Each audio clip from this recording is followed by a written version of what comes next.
grupo que se formó, digamos, y el fin de semana pasado tuvieron un encuentro que hacen en diferentes puntos del país, donde se presentan ponencias sobre todos los estudios de género que hay en la UDELAR, pero esta es una forma ahora de juntarse y por lo menos tener un espacio como de reflexión más colectiva. Y bueno, y el CEIFEM también tiene como actividad de extensión y a partir de ahí seguimos coordinando. Así que bueno. ¿Te pido permiso para colocar la Sí, cámara? sí.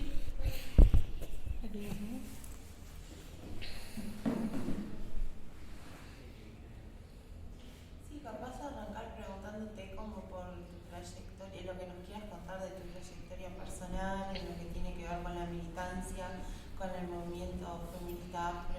Perfecto. Y el nexo, bueno, con UDELAR. Bien, bueno, yo en realidad en la militancia empecé a los 16 años, ahora tengo 42, o sea, ya hace bastante tiempo. Fue más como una inquietud de empezar como a problematizar o ser un poco crítica del contexto, ¿no? Me pasó que yo soy hija única, fui a un colegio privado, vivo ahí en Parque Valle. Entonces, más allá de mi familia, me crié más bien en un contexto blanco. Entonces, decía, la conexión con la comunidad afro era mi familia, o en las llamadas, que veía mucho, y después decía, y el resto, como no tengo conexión, otras amigas. Y a mí eso me fue llevando como a problematizarme, a decir, bueno, ¿dónde está la comunidad afro? ¿Dónde estaba toda esa gente que yo veía como de forma más esporádica? Y ahí fue que empecé a buscar como espacios de organización y empezar a encontrarme, bueno, con el tema del racismo, de la multiculturalidad. Era también los 90, habían pasado como los 500 años de lo que fue el encuentro entre dos mundos, mal llamado Descubrimiento de América, y que ahí la organización Mundo Afro tuvo como un rol muy protagónico, ¿no? Muchos artículos de prensa y todo. Yo estaba como en plena adolescencia viendo todo eso, como que fue algo que hasta ese momento, si bien había vivido algunas situaciones de discriminación racial, no me había problematizado decir, ¿existe el racismo en Uruguay? ¿Cómo me afecta? ¿No? ¿Qué rol puedo jugar yo en todo eso? Y mis padres son más bien de izquierda, entonces como que siempre estaba más el tema de la diferencia de clases, ¿no? Entonces el tema del racismo era como algo, bueno, sí, me parecía los negros con los negros, pero como que no era algo que en casa se hablara demasiado, ¿no? Y bueno, a mí eso me empezó a generar como inquietudes, ¿viste? De conocer más, y fue que me acerqué, lo primero que me acerqué fue a la Asociación Social y Cultural de Uruguay Negro, AXUN, que la presidenta era Amanda Rorra, no sé si ustedes la conocen. Y bueno, tuve oportunidad de conocer a Amanda, fui muy amiga de Mandita, que falleció ahora por COVID hace 2 años, y conozco también a Javier, que es otro de los nietos, y bueno, como que fue el primer espacio que me acerqué, y era más como un grupo de jóvenes, que empecé como a concurrir a diferentes actividades que organizaba la comunidad afro.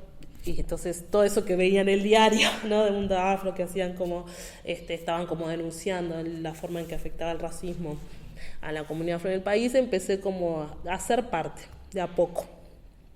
Pero eso fue a los 16, y en 2 años lo que marcó así más mi vida fue en el 2000, que bueno, que yo ya estaba por entrar a la facultad, y Mundo Afro hace el Instituto Superior de Formación Afro. También me enteré por el diario, y cuando estaba en AXUN le digo a Javier Amanda, yo quiero participar en esto. Era un instituto donde venían docentes de toda América Latina, que en realidad eran militantes del movimiento negro.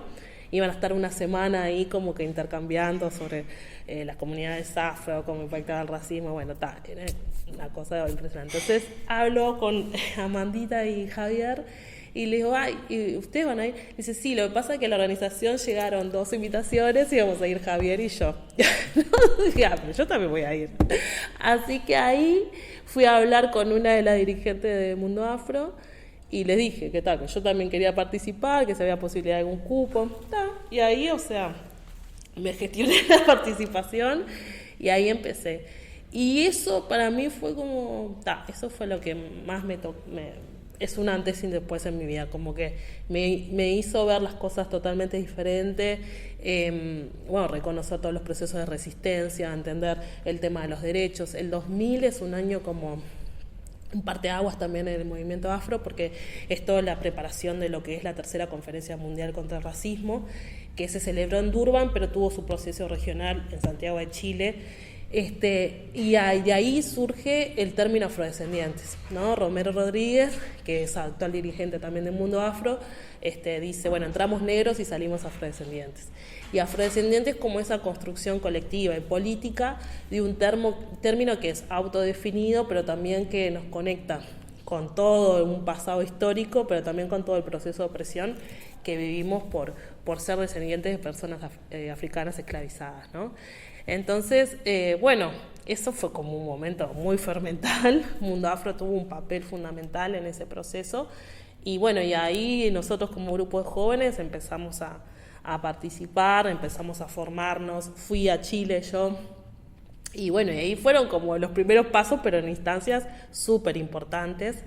Que me marcaron hasta ahora, porque digo, yo todo lo que hice en mi vida después es como pensando cómo tener más herramientas como para abordar esta realidad del desarrollo de la comunidad afro, el combate al racismo y ahora hasta convertirme en defensora de derechos humanos de la comunidad afro, que siento es lo que soy ahora y por lo que estoy trabajando ahora. Pero todo ese proceso, todo este tiempo, desde el 2000 hasta ahora, fue como un proceso de construcción, de también generación de un montón de oportunidades, donde, bueno, he construido mi vida en base a eso, ¿no? Y con Organización Salvador, y ya los dejo hablar para que me hagan preguntas, pero yo a Orlando lo conocí en 2000.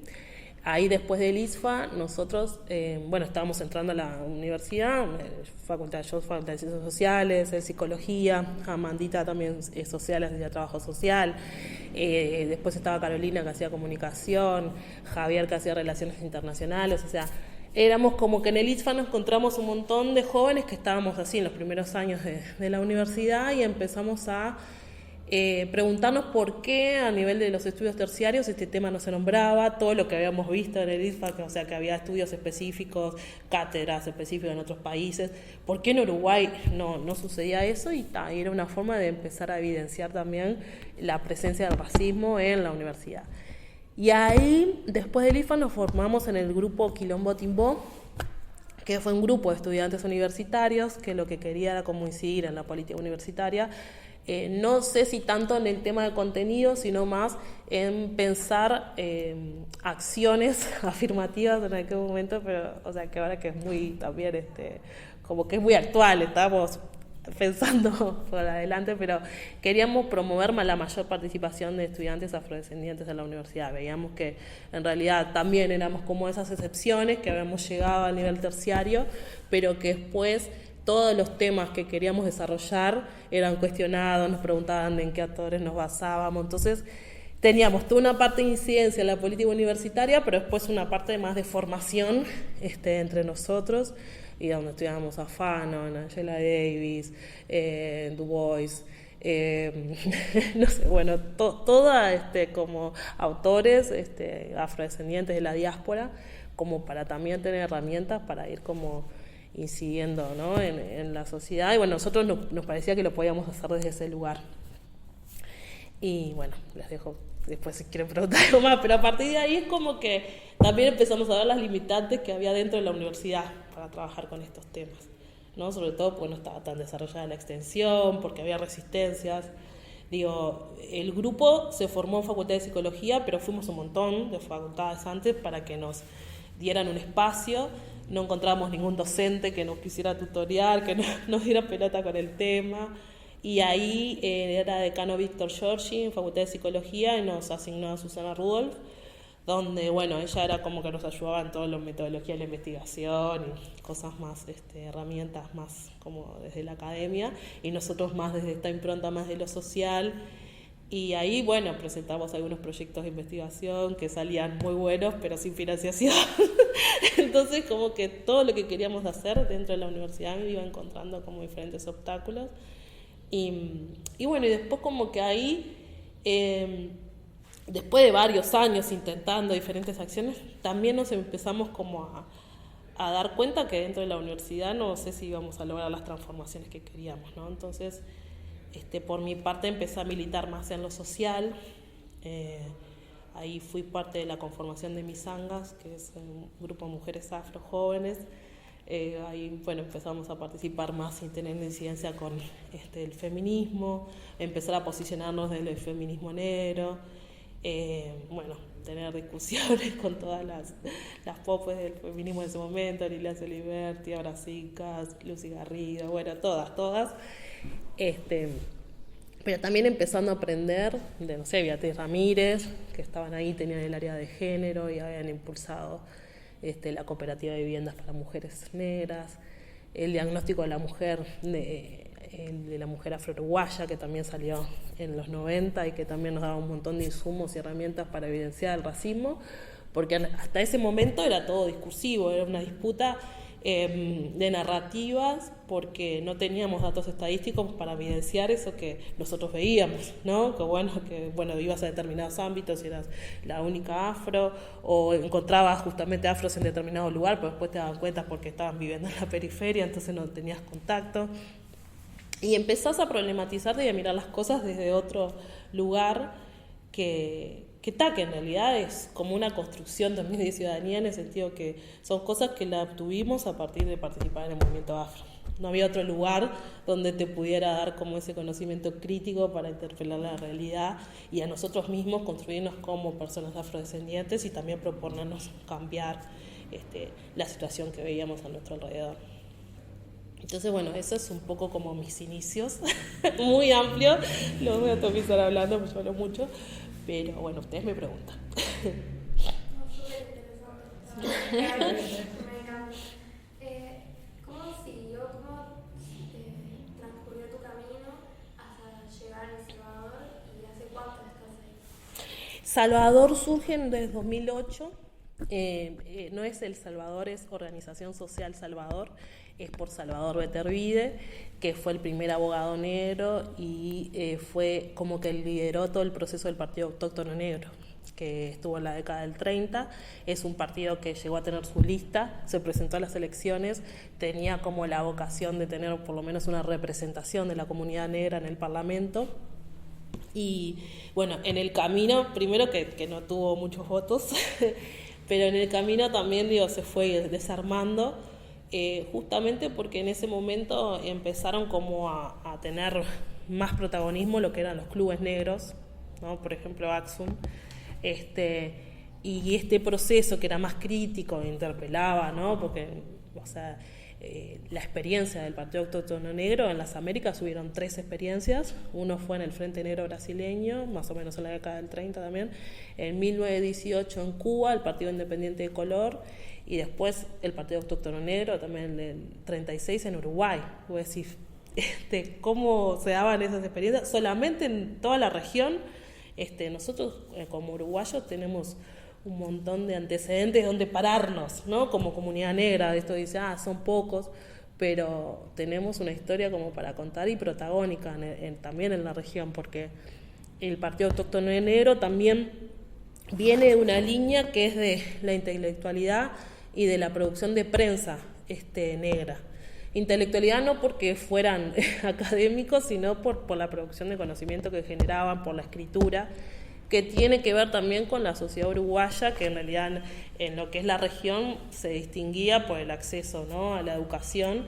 La revista Nuestra Raza era desarrollada por personas que trabajan en el servicio doméstico, pero tenían un trabajo formal, o un trabajo fijo, no formal, fijo, y por lo menos les permitía sostener algunas cosas. Y bueno, tenían diarios donde trataban de organizar a la comunidad, de ir como denunciando diferentes situaciones de racismo que se vivían.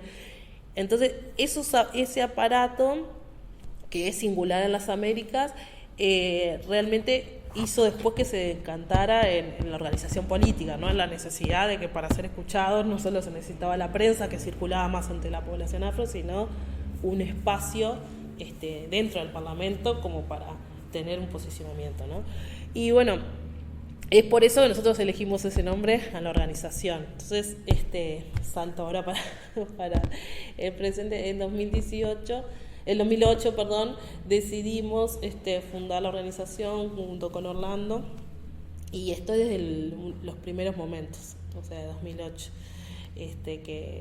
que surge la organización, y que también vimos como que era importante fortalecer, ¿no?, la organización y la participación de la comunidad afro, pero desde los lugares donde estaba la comunidad afro, ¿no? Porque veíamos que las organizaciones que veníamos participando en ese momento estaban más bien en el centro, porque se dedicaban más al tema de la incidencia, que era importante, porque vos tenés que hacerte escuchar con las personas que toman las decisiones, pero faltaba la parte de organizar a la comunidad y que la comunidad también se apropie de los avances que se habían conquistado, ¿no? O sea, el término afrodescendiente, que no es solo un término políticamente correcto, sino una construcción política, un posicionamiento, reconocerse también como víctima del tráfico de trata esclavista, de las desigualdades actuales, y por eso también ser como sujeto de reparación por parte de los estados.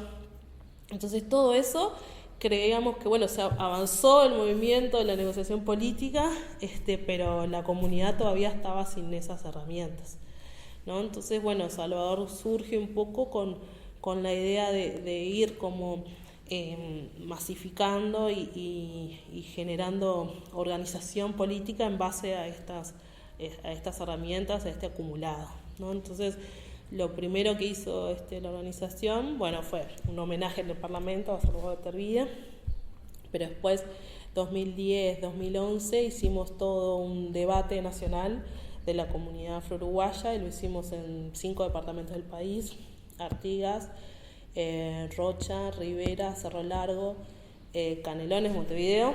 Y entonces íbamos a cada departamento, conectábamos con personas afro ahí que estaban organizadas o no organizadas, pero la idea era promover justamente, cuáles eran las principales demandas, cómo vivían el racismo en esos lugares. Entonces hicimos durante 2010-2011 todo ese proceso de debates, y en 2012 alcanzamos a hacer la primera Asamblea Nacional Afrodescendiente, que fue en la ciudad de Rivera, y que tenía como cometido también tener como una agenda de temas importantes para la comunidad, para poder como empezar a trabajar, ¿no?, y a negociar más con lo político para tener acciones afirmativas. Y todo ese proceso, digamos, fue realmente de construcción, y éramos más jóvenes ese tiempo, pero también habíamos como puesto un poco de distancia con la forma de militancia tradicional, o que ya se había hecho un poco más tradicional, que tenía, por ejemplo, organizaciones Mundo Afro, que era como el lugar de donde habíamos mamado todo ese conocimiento, ¿no? E incluso Misangas también se fue de Mundo Afro en ese momento, por discusiones así más intergeneracionales. Y yo, cuando tuve que decidirme, también estaba en Misangas, y me interesó más esta idea de trabajar más en la organización comunitaria, más que en la incidencia, ¿no? Entonces también por eso empecé a participar más desde Salvador.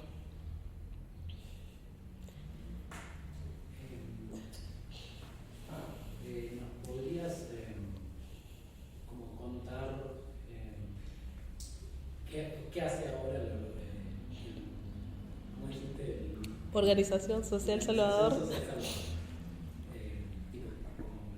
que se dedican ahora, cuáles son sus patas de trabajo.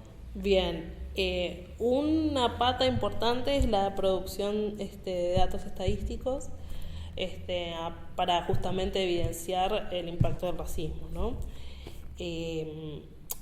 Otra pata importante es el Servicio de Atención y Promoción de la Ciudadanía Afro-Uruguaya, que lo gestionamos en el municipio F y G, es un convenio con la Intendencia. Dentro del servicio están las líneas de orientación sociolaboral y apoyo para el acceso a la cuantificación que establece la Ley 19.122 de acciones afirmativas, sobre todo para los organismos públicos, para acceder a las cuotas de los llamados a organismos públicos. Y bueno, después todo el apoyo a lo que es orientación laboral, que sea, ayudamos a armar currículum, conectamos, hacemos derivación para la inclusión laboral. Otra pata es todo el tema de recepción de denuncias de situaciones de discriminación racial y violencia étnico-racial. Vieron que ahora la nueva ley de violencia, que es la 19.580, tiene como una de las manifestaciones de violencia la violencia étnico-racial, que es una violencia que afecta particularmente a las mujeres afrodescendientes. Eso con las mujeres organizadas afrodescendientes fue un logro también, que logramos incorporar esa forma de violencia como una violencia específica que nos afecta a nosotras. Y bueno, entonces ahí es muy importante nuestra presencia a nivel territorial, porque muchas veces las comunas mujer tienen como respuestas para las situaciones de violencia doméstica, pero no para otras formas de violencia, ¿no? Y para la violencia racial no hay mucha respuesta. Entonces ahí estamos como tensionando entre la ley o lo que está dispuesto y después cómo eso se traduce a servicios o respuestas concretas. Y dentro también del servicio tenemos un espacio de atención psicológica que acompaña los casos de discriminación racial, y tenemos un espacio que hacemos más bien salidas territoriales, como justamente para conocer en primera mano la situación que vive y las demandas de la población afro, porque el servicio está acá en la casa del vecino, pero para que el servicio llegue y las personas con el servicio puedan llegar y demandar, o sea, tenemos que salir, y hacemos bastante eso.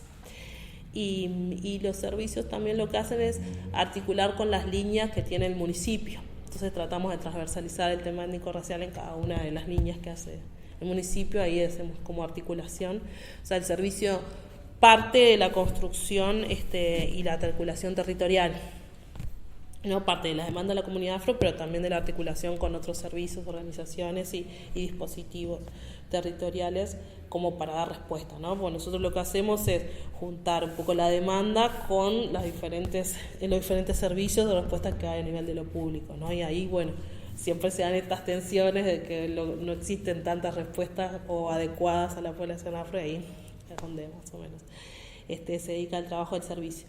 Y después con la organización Salvador lo que hacemos mucho es toda la parte de incidencia. Recientemente presentamos un informe al Comité para la Eliminación de la Discriminación Racial, que son Naciones Unidas. Uruguay es revisado cada 4 años por este comité y les brinda recomendaciones para que el Estado pueda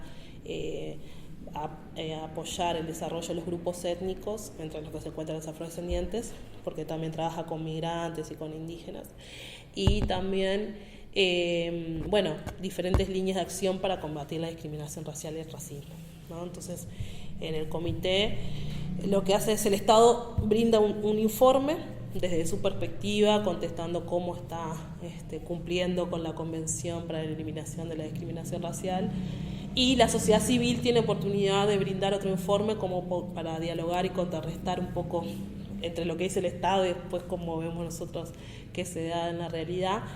Y entonces los expertos del comité reciben insumos, a partir de eso hay un diálogo con la sociedad civil y después el comité le hace preguntas al Estado, y a partir de eso hace una serie de recomendaciones que después nos sirven mucho para la incidencia también a nosotros, ¿no? Y bueno, el servicio hace eso, la organización, y después trabajamos una línea que es más de articulación a nivel nacional, que es a partir de la Coordinadora Nacional Afro-Uruguaya. Yo soy una de las responsables de esta articulación con los diferentes departamentos, porque después que se hizo la primera asamblea en Rivera, se creó la Coordinadora Nacional Afro-Uruguaya, que es una red de organizaciones, grupos, que llevan una agenda antirracista de una perspectiva territorial e interseccional. Entonces, bueno, ahí como que nos juntamos y vamos como en cada departamento también empujando la agenda antirracista. Pero esa pata de articulación con otros departamentos siempre es muy importante, y nosotros tenemos un rol muy importante también porque todo se centraliza mucho en Montevideo, ¿no? O sea, como que muchos de nuestros compañeros o las cosas que llegan a otros departamentos llegan a partir de nosotros. Entonces también es como fortalecer a otros compañeros y compañeras para que puedan a nivel territorial, en la intendencia, en las mesas departamentales del MIDES, como que ir también exigiendo que se desarrollen determinadas políticas y ir moviendo un poco la temática, ¿no? pero obviamente que hay una desigualdad bastante importante. Y esa desigualdad también está presente en Montevideo. No es lo mismo estar en el centro, ¿no? En lo que son conocidos como los barrios tradicionales afro, que ahora son simbólicos afrodescendientes, porque en los territorios negros están en la periferia. Este es uno, el F, el G es otro, el A es otro y el D, ¿no? Son los territorios con más porcentaje de población afro, llevan más o menos como un 20% de la población de esos territorios son afrodescendientes, y en el B nos llega casi y a un 10%, ¿no? Nosotros a nivel nacional somos como un 8.1, ahora se está haciendo un censo, vamos a ver qué datos brinda, pero obviamente que estamos ahora representados en algunas zonas, que son zonas con menores recursos, menor acceso a los servicios. En los asentamientos tenemos también como un 25% de la población de los asentamientos son afrodescendientes. Bueno, todo datos que nosotros nos sirve para justamente definir nuestras acciones, pero también como evidenciar y defender un discurso y una posición política, ¿no? De cómo se sigue reproduciendo el racismo y que lo que genera son desigualdades raciales en la sociedad, ¿no? Entonces nos limita el acceso a las diferentes oportunidades y al ejercicio de los derechos, ¿no? Entonces, bueno, un poco ese es el trabajo que hacemos en El Salvador. No me olvido algo, pero...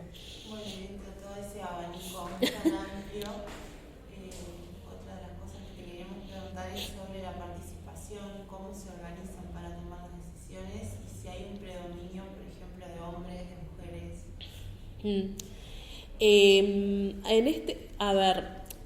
La organización Salvador está compuesta por muchas de las personas que son en un momento eran usuarias, que después empiezan a ser parte de la organización, pues nosotros trabajamos mucho en la promoción, la participación y el protagonismo, ¿no? De esas personas que también cuando llegan sienten como un lugar de acogida, ¿no? Con un montón de descubrimiento, como nos pasó a todos cuando empezamos a organizarnos y tienen ganas como de seguir participando para que otras personas, si les discriminen, no las vuelvan a discriminar o sepan cómo ir a hacer la denuncia. Entonces, en realidad, la mayoría de las personas que tenemos son mujeres, que son las que más son usuarias del servicio. Y dentro del movimiento afro, en un momento hubo como un predominio de varones, pero las mujeres afrodescendientes lograron un proceso de movilización y articulación muy fuerte, ¿no?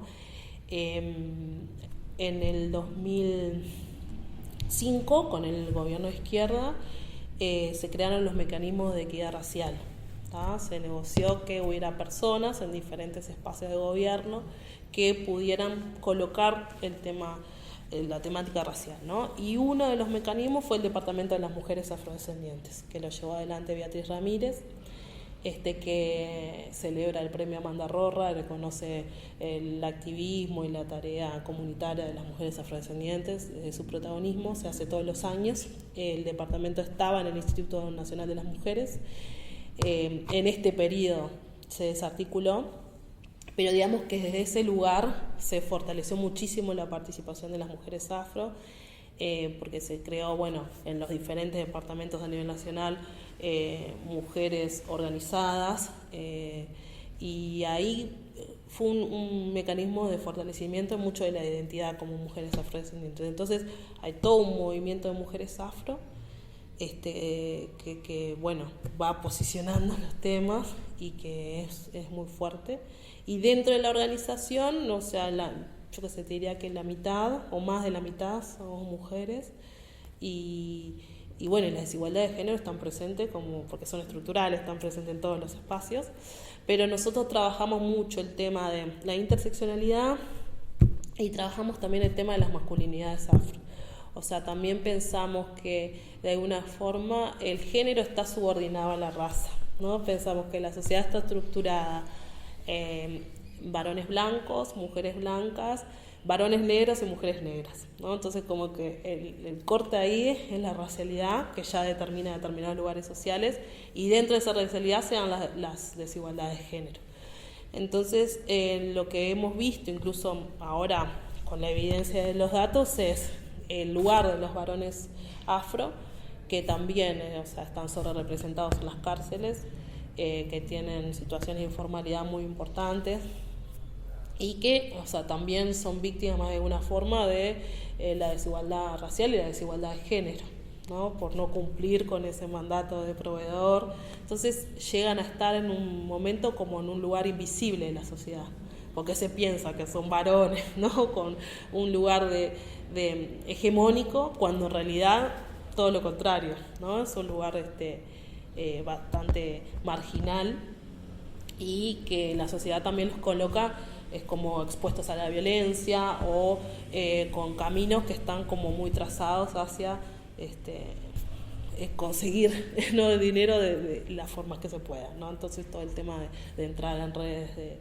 de criminales, de narcotráfico, todo eso también. Y por ejemplo, ese es un nicho donde no hemos llegado como a trabajar, ¿no? Con sí, varones que están muy en el horno y con situaciones de consumo importantes, pero pensando, por ejemplo, como desde el hip hop o el rap de la experiencia brasileña han podido trabajar, ¿no?, con organizaciones que están en el tema de la criminalidad, pero también generan conciencia, ¿no?, como una conciencia, y a partir de ahí eso empezar a organizar comunitariamente también, ¿no? Como que eso es un tema que requiere como mucho trabajo social y la organización todavía no tiene la capacidad como para abordar temáticas de ese tipo. Pero sí hemos hecho incidencia para evidenciar que está sucediendo esto, y entonces una de las recomendaciones que ahora hay del Comité para la Eliminación de la Discriminación Racial tiene que ver con todo el tema del perfilamiento racial, la sobrerepresentación de varones afro en las cárceles, y bueno, cómo eso afecta también a toda la comunidad en su conjunto, ¿no? Entonces, ¿qué diría? Existen los temas de género, existe la violencia, no es que quiere decir que los varones afro no son violentos, o con las mujeres lo son, a la misma medida que el resto de los varones, pero la desigualdad de género como que se tramitan de otra forma, ¿no? Entonces siempre como que desde el movimiento negro tratamos de problematizar eso, y por ejemplo yo tengo una opción de participar en los movimientos mixtos, por más que participo en espacios que son exclusivos de mujeres afro-uruguayas, porque creo que necesitamos para fortalecernos.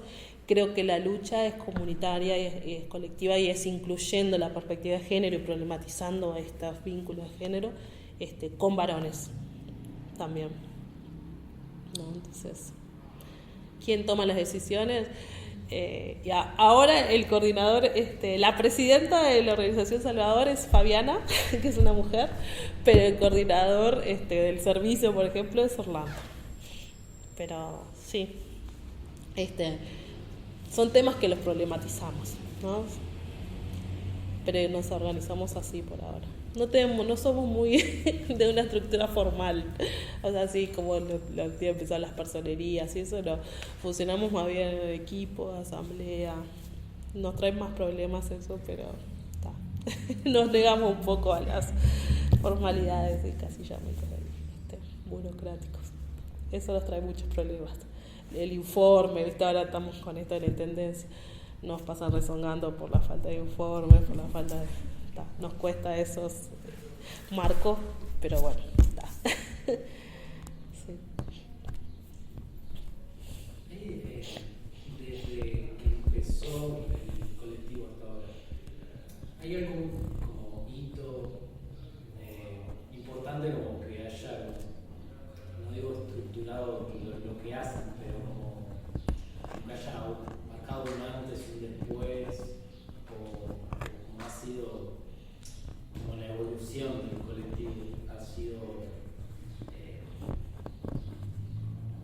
continua o hay algún momento? Y no, viste, como te decía, desde 2008, después pasamos a trabajar más con esta perspectiva nacional. Después hubo momentos en que algunos compañeros y compañeras asumieron espacios en el gobierno, y eso fue un momento bastante crucial para la organización, porque quieras o no, perdés muchos cuadros, Y bueno, y cómo hacer también que estando ocupando un espacio en el gobierno, eso como que retroalimenta el proceso colectivo. No siempre es posible porque vos a veces estás en un espacio, recibís un sueldo, pero no tenés recursos para desarrollar políticas o acciones. Entonces como que quiebra también el vínculo con lo comunitario muchas veces, ¿no? Y esos son momentos críticos que también, digo, tuvimos que analizarnos si apostábamos a la participación política, ¿no?, de compañeros, o apostábamos a seguir fortaleciendo la sociedad civil y no participar en los partidos políticos. Pero en ese momento vimos que era fundamental que estemos en determinados espacios para que se tomen determinadas decisiones, ¿no? Entonces, si no estamos, como que estos temas pasaban de largo, no podíamos esperar por otros o otras. Entonces, apostamos sí a la participación política y en un momento estuvimos articulando con el Partido Socialista, teníamos el Espacio Salvador, y ahora estamos articulando con el MPP porque, bueno, sentimos que tiene como más vínculo con la forma de organizativa y la modalidad de acción de nosotros, más tipo movimiento y no tanto como con instituciones más rígidas como son los partidos, que son necesarios para la democracia, pero que la discusión con los movimientos no siempre es como la mejor, porque creo que los partidos como instituciones tienden a reproducir también, ¿no?, un funcionamiento de la sociedad que nosotros lo ponemos siempre en cuestión y crítica. Pero entonces, la participación política es importante. Es el tema de cuando compañeros asumieron cargos de gobierno, fue un momento que trajo como mucha discusión interna, evaluación, hubo también como algunas cobradas, ¿no?, de cuentas, y todavía no sé si es algo que logramos saldar, ¿no? Pero porque ¿qué pasa? La institucionalidad te come mucho, y porque por más que vos quieras hacer muchas cosas, a veces estás muy en soledad y es difícil transferir o canalizar recursos para los lugares donde vos querés y sabés que tenés que apostar. O sea, querés hacer algo, pero vos tenés que convencer a un montón de otras personas para que esos recursos lleguen. Entonces, esos fueron momentos como cimbronazos. Pero un logro que sí tuvo como colectivo fue la ley 19.122, que fue una ley que incluso Orlando redactó, el primer borrador, se lo acercó a Felipe Carballo, que fue el diputado nacional, que la presentó, y ahí sí tuvimos un rol importante en dar a conocer la ley, en hacer uso, y en todo lo que fue el proceso de promulgación de la ley, ¿no? Entonces, en ese sentido, la ley, si bien tiene sus limitantes, en su momento fue como un acumulado y se llegó a plasmar eso, ¿no? Y sobre todo el artículo 1 es importante porque reconoce a las personas afrodescendientes como aquellas personas que tienen sus derechos vulnerados de alguna forma por el pasado esclavista y por la reproducción de las desigualdades a nivel social, ¿no? Entonces ese reconocimiento es importante de la ley, y después establece una serie de acciones que todavía hay que evaluar su efectividad, pero por lo menos son acciones afirmativas, como que eso va como en línea con lo que nosotros consideramos que se debe realizar para apuntar al desarrollo de la comunidad. Si no respondo, me repreguntan, porque yo me voy para...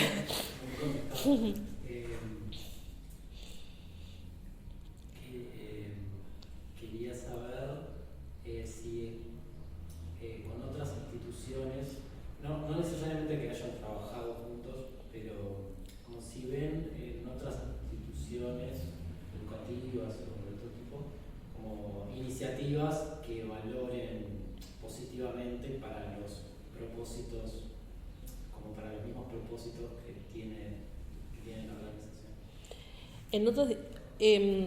En otras instituciones, hay varias organizaciones afro, como que el movimiento es bastante diverso ahora, por suerte. Hay varios frentes, ¿no?, que se están como atendiendo, y en ese sentido me parece que es importante la complementariedad, ¿no? Por ejemplo, todo lo que se dio de la declaración de la Universidad Antirracista, ahora hace poco, fue algo que si nosotros en algún momento pensamos eso, ¿no? Pero no estaban las condiciones para poder llegar a esa declaración o a tramitar eso, o nosotros no tuvimos la incidencia, el poder de hacerlo, ¿no? Pero digamos, 20 años atrás, pasaron 20 años, ¿no? Como que es mucho. Entonces, eso es una herramienta. Creo que el tema está mucho más en la agenda pública, que tiene que ver con los procesos de incidencia que se han dado por parte del movimiento, de todas las organizaciones. A nivel educativo, creo que hay grupos que se dedican a trabajar en la educación con algunas escuelas para prevenir la discriminación racial en niños, niñas y adolescentes, que me parece que son fundamentales. Y nosotros decimos, la infancia afrodescendiente es como una emergencia nacional, más allá de lo que es la infancia, ¿no? Como emergencia para el país, pero nosotros tenemos una situación en que la mitad de nuestros niños nacen en hogares pobres. O sea, que ya tienen truncadas sus posibilidades de nacimiento. Y bueno, eso es un tema a abordar, que por ejemplo nosotros como organización no lo estamos atendiendo directamente o particularmente, porque tratamos de trabajar como que nuestro núcleo de intervención es más familia. Algunas tienen niños, pero no tenemos algo hacia la familia que apoye los procesos de desarrollo, porque recién estamos como tratando de estructurar algunas respuestas específicas que a veces son canastas, ¿no? Para la subsistencia, a veces es un cupo laboral en un programa social, es decir, eso no transforma demasiado, ¿no? Pero entonces hay muchas acciones, sí, que reconozco, o sea, creo que hubo un avance, o sea, hay como un avance, son cambios que son muy a largo plazo, entonces a veces es difícil reconocerlos y como que todavía esos cambios no han logrado transformaciones profundas en la gente.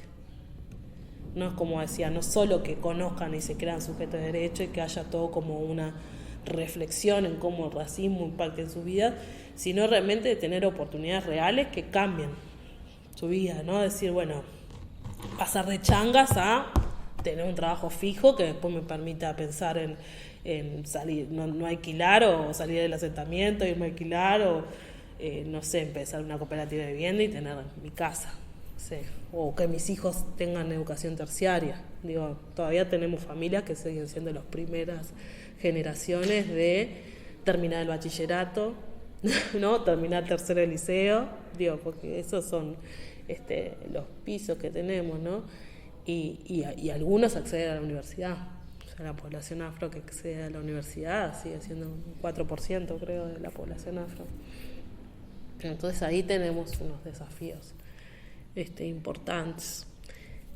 Creo que la organización en este tiempo, y tiene que ver con que Orlando estuvo en la oficina de planeamiento y presupuesto trabajando y pudo acceder como a muchos ámbitos de justo de diseño de políticas, en eso, pudimos también apropiarnos de los datos, ¿no? Que mostraban en qué lugares estaba situada la población afro, ¿no? En las periferias de las ciudades, en el norte del país, en los departamentos más pobres, ¿no? Entonces, eso también nos dio como otro impulso, como que estamos, si antes propusimos o salió un poco de este núcleo la ley 19.122, ahora estamos como en otro momento de generar otras cosas, ¿no? Esto del trabajo territorial es bastante nuevo también para el movimiento afro, porque como decía, el movimiento estaba en las organizaciones, incidencia política, pero todos los días, y hoy que tuvimos reunión con la Secretaría, o sea,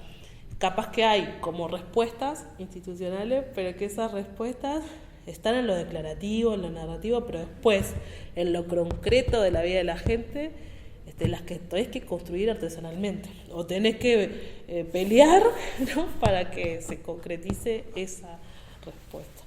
Entonces estamos como todavía viendo cómo hacer funcionar esos logros que tenemos, ¿no? Y en cómo funcionan los logros, ¿qué crees que desde el trabajo en conjunto con la Universidad de la República, qué demandas se podrían construir para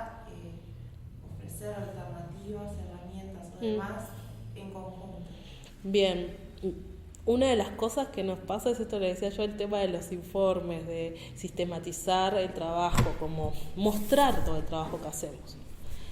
Nosotros participamos y tenemos como también identidad de que sean los compañeros, independientemente de su nivel educativo, los que estén participando en la organización, los que sean operadores, los que apoyen en la gestión, o sea, del protagonismo de la comunidad afro con sus condiciones. Entonces muchas veces como que hacer un convenio, por ejemplo con la intendencia, bueno, tenemos compañeros que no saben usar la computadora, que no saben redactar un informe, pero quiere decir que no trabajan, no. Necesitan ese soporte para hacer esa traducción de su trabajo a las exigencias más burocráticas, ¿no? Llenar una ficha. Entonces, en principio estaría bueno que esos compañeros se fortalezcan sus capacidades, puedan hacerlo, pero en realidad es todo un trabajo técnico, ¿no? Que sería como un soporte, que la universidad se especializa justamente en eso, que estaría bueno que el movimiento pudiera interactuar y se puedan encontrar esos espacios donde se funcione más lo técnico con lo comunitario, ¿no? Y ir fortaleciendo a las personas con esas herramientas o acompañar el proceso, pero creo que eso sería una línea de la universidad como desde la extensión que estaría buena. Todo el tema desde la universidad también de generar un espacio de estudios sobre la temática de la discapacidad está buenísimo, pero no solo estudios, o sea, como que no puede ir separado de la extensión, porque todo el tiempo eso que es más teórico lo tenés que hacer dialogar con lo que pasa, ¿no? Todos los días en la vida de la gente.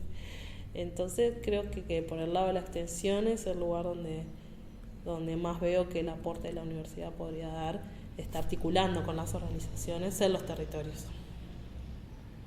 ¿Y hay antecedentes entre la articulación del territorio con la universidad desde lo afrodescendiente?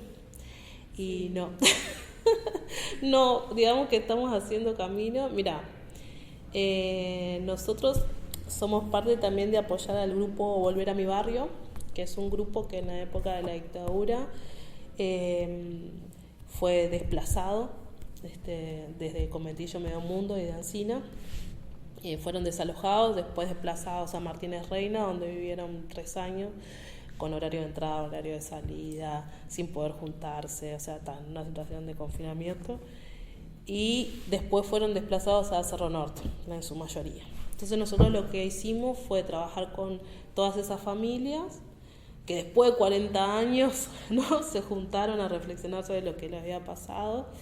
Tuvimos el apoyo de la Institución Nacional de Derechos Humanos, pudimos hacer un informe temático que relevaba, bueno, cuáles fueron los daños producidos por ese proceso, los derechos que fueron vulnerados, bueno, cuáles serían unas líneas de reparación integral. Y hicimos ese informe y tenemos un montón de recomendaciones de política pública para reparar a esas víctimas, ¿no? Que fue la expresión documentada, digamos, de lo que es la expulsión territorial y racial, ¿no? Porque la población afro está en las periferias porque ha sido expulsada una y otra vez. Entonces, en ese proceso fue que, por ejemplo, articulamos con el CEIFEM. Entonces, el informe temático, que era todo un informe que se hizo con diferentes integrantes de la Institución de Derechos Humanos, en realidad con el CEIFEM lo que hicimos fue, bueno, darle voz a los protagonistas a partir de toda esta elaboración, ¿no?, de como víctimas de este proceso de dictadura, y darle voz porque fue que se juntaron y reflexionaron sobre lo que les había pasado a partir de la elaboración de un documental que se llama Volver a mi Barrio. Entonces, eso me parece que fue una buena práctica de cómo la universidad aportó un proceso que era un informe que es denso para leer y lo transformó en un producto que, bueno, que sirve para incidencia, que el grupo de vecinos se ha apropiado y lo va proyectando en diferentes barrios, y ahí se promueve la discusión y la sensibilización de lo que les pasó a ellos. Que hasta hace un tiempo no se vean ni como, sí como víctimas, pero era algo que nadie que no tenían dónde denunciarlo. Sí, nos pasó esto, estamos acá en Cerro Norte viviendo situaciones tremendas, pero a nosotros nadie nos vino a buscar, no nos preguntaron qué nos había pasado, cómo nos sentíamos, o sea, es a partir de ahora, ¿no? de empezar a trabajar y que ellos reconozcan cuáles son sus derechos, el proceso que habían pasado, que ellos recuperaron su voz y ahora están demandando ser reparados. Pero ahí, o sea, creo que fue una experiencia muy positiva. ¿Qué pasa? De la organización afro, todo esto que les cuento yo, está todo a descubrir o a identificar, ¿no? Por ejemplo, hoy que hablé de los clubes de negros, uno de los más viejos es el Centro Uruguay de Melo. Ese centro surge como resistencia a la segregación racial, porque las personas afro no podían compartir los mismos bailes que el resto de la población, entonces hicieron esos centros para recrearse, para juntarse, organizarse, apoyarse entre familias. También todas personas que trabajaban en el servicio doméstico, por trabajo precario, fueron poniendo, está buenísimo ver las actas que dice fulano de tal, $1, 0,50, todo el mundo iba para comprar el metro de tierra y después construir, o sea, no recibieron ningún apoyo estatal ni que se le parezca. Y ese proceso no está documentado en ningún lado, esos archivos los tienen familias, personas, en particular que son casi todas viejas, que si se mueren capaz que se pierden. O sea, esa historia hay que contarla, o sea, hay que recuperarla, hay que contarla, se tiene que hacer conocer para seguir fortaleciendo la comunidad afro, para que se pueda ser protagonista de su desarrollo, pero también como sociedad para decir, existe racismo, se han producido determinadas desigualdades, todos tenemos que apropiarnos de este conocimiento para tener una sociedad más justa para todos y todas, ¿no? Entonces, como que ahí, veo que la comunidad, la universidad tiene un rol para trabajar junto con la comunidad, como rescatando, identificando, apoyando la construcción de relatos, de archivos, en generar plataformas para dar voz, visibilidad a las luchas cotidianas. En ese sentido me parece que sí, que es súper necesario. Porque aparte muchas veces nosotros hacemos ese trabajo de traducción, ¿no? O sea, yo no me he recibido porque me he volcado de lleno al activismo y a veces entras en contradicción entre lo académico y el activismo. Entonces, no me recibo porque tengo que escribir una tesis de 40 páginas. Podría escribirla en cualquier momento porque he escrito un artículo, miles de cosas que van más de 40 páginas, pero en mi momento, cuando yo necesitaba un tutor, no encontré un tutor que pudiera saber más que yo, que me pudiera guiar en la temática. Eso fue lo que me frustró después, ¿no? Pero decir, la universidad ahí tiene un rol, ¿no? Y en el trabajo con la comunidad afro es fundamental que vea estas desigualdades, ¿no? Que las integre como otras, como ha ido integrando otras desigualdades y ha podido también desarrollar acciones que luego han retroalimentado o fortalecido, ¿no? La presencia por ejemplo, estudios feministas, la presencia de la problematización del tema de género, por decirlo de alguna forma, ¿no? Entonces, por ahí.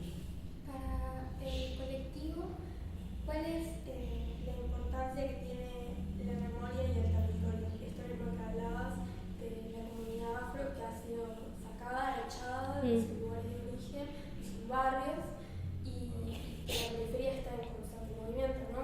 Tal cual. ¿Cuál es el trabajo? ¿Cuál es la visión que tiene la organización? Memoria y territorio son como dos componentes políticos, ¿no? El territorio, porque realmente somos comunidades que hemos sido siempre expulsadas. Desde África nos han secuestrado, venimos para acá, y después viviendo donde podemos, siempre en territorios ajenos, tratando de recrear ¿no? Nuestra cultura con las cosas que se tienen, ¿no? Porque así, por ejemplo, surge el candombe, con lo que se tiene, se empezó a manifestarse para juntarse, ¿no? Porque era para un proceso de resistencia. Y después, cuando nos arraigamos en determinados territorios, por la especulación inmobiliaria, porque era en el centro de la ciudad, porque no era un lugar para que vivan los negros, otra vez fuimos expulsados, ¿no? Incluso la conformación de los cantegriles se hace con un montón de población afro y población blanca que de repente por juntarse con un afro era penalizado y era desheredado, ¿no? Eso hay un libro de Bolaña que lo estudia y que bueno, entonces el territorio es fundamental. Ahora, ¿no? La institucionalidad reconoce los territorios de los toques madre, ¿no? Del candombe, que son Barrio Sur, Palermo y Cordón. Que eso también es como la institucionalidad reconoce, pero digamos hay un montón de toques, no sé, acá están las catatumbas que están todavía por ser reconocidos, en el cerro otros, porque donde había presencia afro había candombe y había también y había una expresión cultural. Entonces nosotros estamos mucho con la creación de esos otros centros, ¿no? La comunidad afro todo el tiempo va a juntarse a Barrio Sur y Palermo para encontrarse, pero va desde sus barrios a Barrio Sur y Palermo, porque no vive ahí, ¿no? Entonces, ¿cómo se generan otros centros donde la comunidad pueda expresarse en su lugar, donde está, pueda tener? Nosotros con Salvador también lo que hacemos muchas veces es generar mini llamadas acá, en el barrio, que decís, es imposible hacerlo, se van a agarrar los tiros, de noche se va a dar más problemas. No, bueno, 680, que sale allá en Cuarem, viene hasta acá, a actuar acá, conjuntarse con otra gente negra que también le gusta, que cuando puede y tiene plata va a las llamadas a verlos, ¿no? Entonces, el territorio para la lucha política es como la base, ¿no? Porque a partir del territorio está el tema de dónde vivís, qué recursos tengo y servicios a la salud, a la educación y además el acceso mismo a las condiciones de vivienda, en qué lugar del territorio vivimos, ¿no? Entonces eso es lo que determina todo el tema de nuestro desarrollo. Y la memoria es fundamental para nuestra identidad, pero también para nuestro fortalecimiento político. O sea, todo lo que hemos obtenido hasta ahora ha sido por nosotros mismos.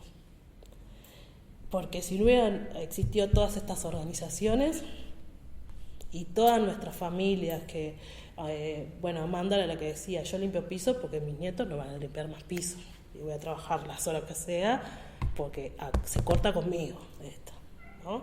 Pero todo eso fue un capital, o sea, nosotros fuimos protagonistas de la mejora en nuestras vidas, pero tenés un techo, porque los recursos están siempre en el mismo lugar, ¿no? Pero entonces saber eso te posiciona de otra forma, ¿no? Como desde un lugar fortalecido, empoderamiento, y reconocer eso también coloca a las personas desde otro lugar, de que realmente puedan conocer sus derechos y también animarse a luchar por esos derechos en todos los espacios, no solo en algunos, en los que están permitidos como sociedad, sino, la participación política, ¿no? Otros espacios que de repente no son los tradicionales en los que se desempeña la comunidad afro, como los espacios manuales, porque no ha tenido otra oportunidad, sino es como que la memoria también nos permite soñar, ¿no? Tener esa esperanza de alcanzar como otras cosas.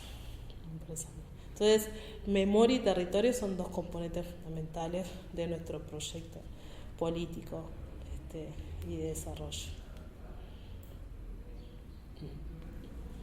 Se me ocurrió hace un rato como preguntarte en el sentido opuesto de lo que te había preguntado, de si ven también como en esto de la segregación racial, como si hay instituciones o actores sociales que estén como jugando como en contra de determinar, de matizar eso.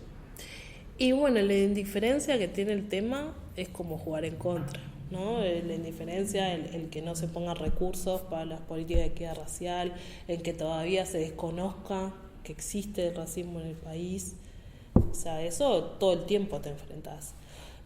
No sé, tuvimos ahora el encuentro de mujeres del municipio F y queríamos incorporar en la ficha de inscripción la variable étnico-racial para saber cuántas mujeres afrodescendientes participaban, porque ya que nosotros decimos que el F es un territorio con importante presencia afro, estaba bueno ver en las diferentes instancias cómo se da la participación. Y tuvimos resistencias para incluir esa pregunta, de por qué se iba a preguntar eso, para qué se iba a utilizar ese dato, por qué era importante para nosotros. Y bueno, nosotros dijimos, bueno, porque es la forma de visibilizar a una comunidad que está presente y que de repente no tiene sus demandas debidamente jerarquizadas en el espacio, ¿no? Y bueno, lo hicimos igual, nos dijeron que no teníamos que incorporar la variable, llevamos la ficha el día del encuentro y 25% de las mujeres que participaban en el encuentro se autodeclararon afrodescendientes. Entonces eso nos da a nosotros una herramienta para ahora jerarquizar el tema. En eso chiquito te digo, ¿no? Y en eso chiquito que son espacios del equipo de igualdad, que se trabaja en el feminismo interseccional, o sea, la teoría la tienen, pero es poco la tener que aplicar en la práctica.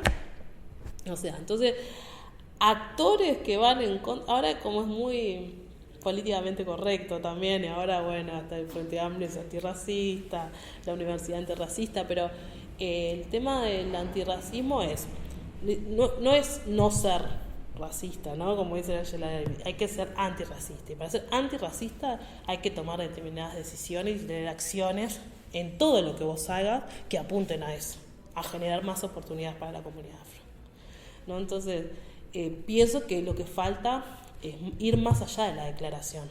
Son esas acciones concretas de todos los días que están en la redistribución de los recursos, de las oportunidades, específicamente para personas afro. No son las mejores. Bueno, como tantos otros que tuvieron la oportunidad, que tienen que tener esa oportunidad para poder ser los mejores. Si no te le dan la oportunidad, no van a poder desarrollar esas capacidades, ¿no? Entonces, me parece que va un poco por ahí. Y tenemos muchos obstáculos.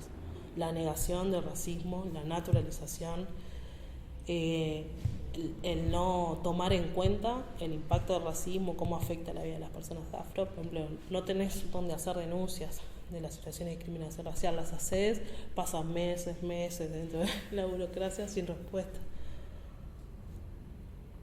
Todavía falta, ¿no? Realmente, como aliados que vayan más allá de lo discursivo y lo declarativo en la lucha contra el racismo. Por parte, solo nosotros no vamos a poder transformar esta situación. Bueno, en este sentido me retrotrae una pregunta que hacíamos hablando, bueno, que era cuáles eran las reivindicaciones del pasado del colectivo afro que se encuentran presentes hoy, y ya nos traía un poco de esto del desplazamiento territorial, que Tau también ya lo has venido nombrando, pero ¿qué otra cuestión te parece que sigue estando presente? Y las reivindicaciones del pasado, todas, o sea, mira, las mujeres afro reivindicaban que haya una mejora de las oportunidades laborales. Hasta ahora las mujeres afro siguen precarizadas, con menos acceso al empleo, en empleos precarios o trabajando en situación de informalidad. Entonces, como que si vos pensás en las demandas del pasado, son iguales a las de ahora. O sea, tienen que ver con el ejercicio de derechos en el acceso a la educación, el acceso al trabajo, el acceso a la vivienda. Eso como que es algo, una constante. Por eso te digo, se ha como avanzado en la generación de algunas condiciones como o la declaración, pero en la vida de las personas no ha cambiado la situación, ¿no? Entonces creo que eso seguimos, las demandas no es que nosotros somos los iluminados que ahora no recogemos, vienen desde hace tiempo, las mismas. O sea, vos lees la revista Nuestra Raza o en los periódicos La Conservación, bueno, todos los de la comunidad afro que está en la Biblioteca Nacional, y pueden haber sido escritos ahora. Sí. Hoy mencionabas, no me acuerdo el número de 19.122. Sí. Tú mencionabas, nada, que se aprobó y esto mismo de qué pasa después, ¿no? ¿Qué pasa después de que eso se aprueba y queda como un cartel? Bueno, mira, está esto, ¿no? ¿Cuáles son las políticas que hay después? Y me pregunto, haciendo un paralelismo con esto de la universidad antirracista, ¿qué pensás que hoy, ya a semanas de la declaración, qué pensás de eso? ¿Qué hay después de...? Y lo que hay después es que si la gente no se apropia y es las propias personas afro demandando, ¿no?, que eso se cumpla, o sea, las leyes o declaraciones, después todos los días hay que tomarlas como instrumento y hacerlas cumplir, ¿no? Entonces, ¿y quiénes las tienen que hacer cumplir? Las propias personas afro, o sea, protagonizando esos espacios y dando esas discusiones. Por ejemplo, la 19.122, vos ves todas las evaluaciones que hay un incumplimiento total de la ley. Incumplimiento total. Ahora, si las personas no se organizan, demandan, ¿no?, y hacen incidencia para que realmente se destinen recursos para poder dar respuesta, como que esos temas no son importantes en la agenda. No aparecen rara vez, ¿no? Entonces, como que las declaraciones son buenas, pero van a ser las personas las que van a hacer que cambie se transforme la realidad y no van a ser otras personas que las personas afro. Por eso a veces se puede, es como decíamos, podemos alcanzar un montón de cosas, pero si no organizamos y fortalecemos a esas personas, las empoderamos para que puedan incidir, ¿no?, y disputar esos cambios, nada se transforma. Entonces, al día después, adentro de la universidad, ¿dónde están los estudiantes afro que van a estar liderando toda esa implementación de la Declaración Universal Antirracista, ¿no? Más allá de que todos tenemos el compromiso como estudiantes universitarios, ¿no? Como decía hoy, yo todos los días voy tomando decisiones por abrir oportunidades o no, pero creo que tampoco puede ser algo tutelado, ¿no? El protagonismo tiene que estar por parte de la comunidad. Y en esto de la lucha diaria, de estar constantemente cuestionando y señalando, ¿qué es lo que te motiva a militar? A veces me pregunto.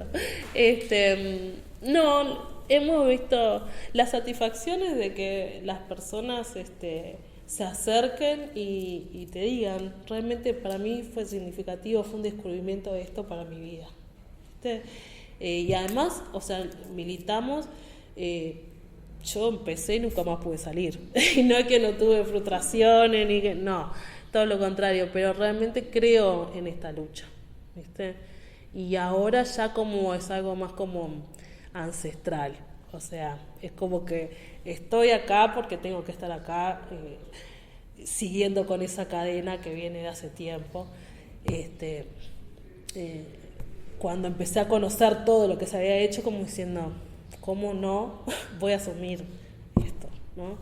Entonces, lo que me motiva es reconocer todo ese pasado y ese legado de tantas cosas que se fueron transformando para que hoy tengamos un mejor vivir, pero también generar nuevas condiciones para los que vienen. Para mi hija en un primer momento, pero para todas las otras personas para generar una mejor sociedad. En eso estoy.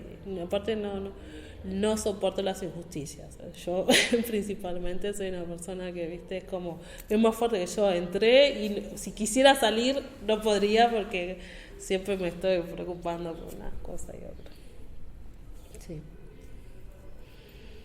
Yo, por mi parte, tendría una última pregunta que es si hay alguna iniciativa de la organización que han querido llevar a cabo pero no han tenido como los recursos o cómo instrumentarlo.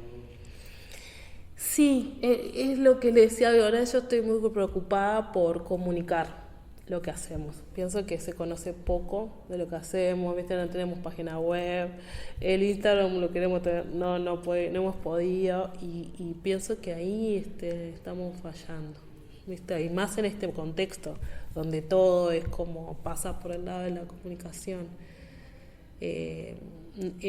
Ha sido algo que no hemos podido como... no tenemos ningún compañero que esté como dedicado al tema de comunicación o compañera. Creo que eso nos haría falta porque tenemos muchísimo trabajo y como están en el cotidiano, nos queda poco tiempo para contar esta historia, ¿no? Entonces, pues...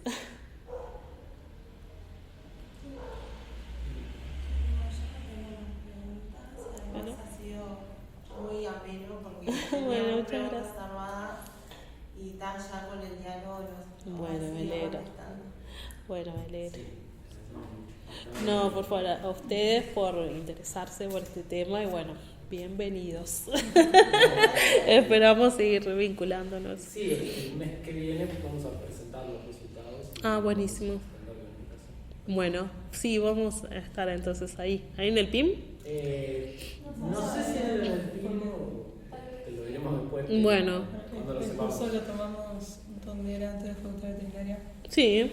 Ahí es donde vamos al curso, entonces no sabemos bien. Está. Ahora se llama el centro Campus. Campus. Ahí va, sí. No me acuerdo. Ahí va.